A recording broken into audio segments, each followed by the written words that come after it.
आखिर छोटा कौन। ऑफिस जाने के लिए मैं घर से निकला तो देखा कार पंचर थी।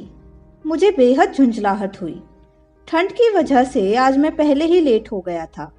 11 बजे ऑफिस में एक आवश्यक मीटिंग थी, उस पर यह कार में पंचर। मैं सोसाइटी के गेट पर आ खड़ा हुआ, सोचा टैक्सी बुला लूं।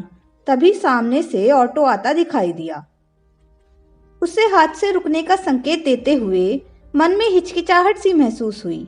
इतनी बड़ी कंपनी का जनरल मैनेजर और ऑटो से ऑफिस जाए, किंतु इस समय विवशता थी। मीटिंग में डायरेक्टर भी सम्मिलित होने वाले थे। देर से पहुंचा तो इम्प्रेशन खराब होने का डर था। ऑटो रुका। कंपनी का नाम बताकर मैं फुर्ती से उसमें बैठ गया। थोड़ी दूर पहुंचकर यकायक ऑटो वाले ने ब्रेक लगा दिए। अरे क्या हुआ, रुक क्यों गए? मैंने पूछा। 1 मिनट साहब, वह सोसाइटी के गेट पर जो सज्जन खड़े हैं उन्हें थोड़ी दूर पर छोड़ना है, ऑटो चालक ने विनम्रता से कहा। नहीं, तुम ऐसा नहीं कर सकते, मैं क्रोध में चिल्लाया। एक तो मुझे देर हो रही है, दूसरे मैं पूरे ऑटो के पैसे दे रहा हूँ, फिर मैं क्यों किसी के साथ सीट शेयर करूंगा? साहब, मुझे इन्हें सिटी लाइब्रेरी पर उतारना है, जो आपके ऑफिस के रास्ते में ही पड़ेगी। अगर आपको फिर भी ऐतराज है तो आप दूसरा ऑटो पकड़ने के लिए स्वतंत्र हैं। मैं आपसे यहाँ तक के पैसे नहीं लूंगा। ऑटो चालक के स्वर में दृढ़ता महसूस कर मैं खामोश हो गया। यूं भी ऐसे छोटे लोगों के मुंह लगना मैं पसंद नहीं करता था। उसने सड़क के किनारे खड़े सज्जन को बहुत आदर के साथ अपने बगल वाली सीट पर बैठाया और आगे बढ़ गया। उन संभ्रांत से दिखने वाले सज्जन के लिए मेरे मन में एक पल को विचार कौंधा कि मैं उन्हें अपने पास बिठा लूं। फिर यह सोचकर कि पता नहीं कौन है, मैंने तुरंत यह विचार मन से झटक दिया। कुछ किलोमीटर दूर जाकर सिटी लाइब्रेरी आ गई। ऑटो वाले ने उन्हें वहां उतारा और आगे बढ़ गया। कौन है यह सज्जन? उसका आदर भाव देख मेरे मन में जिज्ञासा जागी। उसने बताया, साहब, ये यहाँ के डिग्री कॉलेज के रिटायर्ड प्रिंसिपल डॉक्टर खन्ना हैं। सर के मेरे ऊपर बहुत उपकार हैं। मैं कॉमर्स में बहुत कमजोर था। घर की आर्थिक स्थिति अच्छी ना होने के कारण ट्यूशन की फीस देने में असमर्थ था।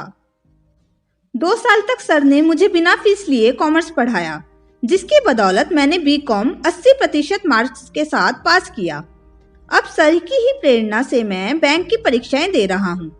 वेरी गुड, मैं उसकी प्रशंसा किए बिना नहीं रह सका। तुम्हारा क्या नाम है? मैंने पूछा। संदीप नाम है मेरा।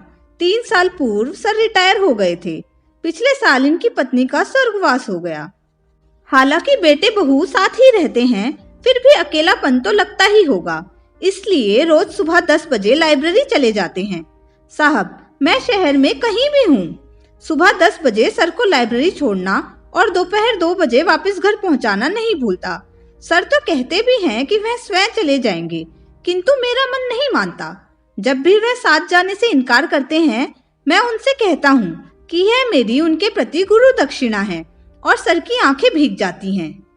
न जाने कितने बहानों से वह मेरी मदद करते ही रहते हैं। साहब, मेरा मानना है हम अपने माँ बाप और गुरु के ऋण से कभी उऋण नहीं हो सकते।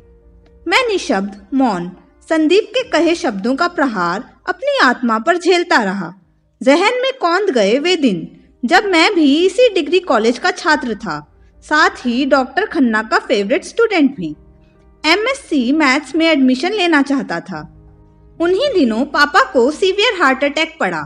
मैं और मम्मी बदहवास से हॉस्पिटल के चक्कर लगाते रहे। डॉक्टरों के अथक प्रयास के पश्चात पापा की जान बची। इस परेशानी में कई दिन बीत गए और फॉर्म भरने की अंतिम तिथि निकल गई। उस समय मैंने डॉक्टर खन्ना को अपनी परेशानी बताई और उनसे अनुरोध किया कि वह मेरी मदद करें। डॉक्टर खन्ना ने मैनेजमेंट से बात करके स्पेशल केस के अंतर्गत मेरा एडमिशन करवाया और मेरा साल खराब होने से बच गया था। कॉलेज छोड़ने के पश्चात मैंने इस बात को बिल्कुल ही भुला दिया। यहाँ तक कि आज जब डॉक्टर खन्ना मेरे सम्मुख आए तो अपने पद के अभिमान में चूर मैंने उनकी तरफ ध्यान भी नहीं दिया।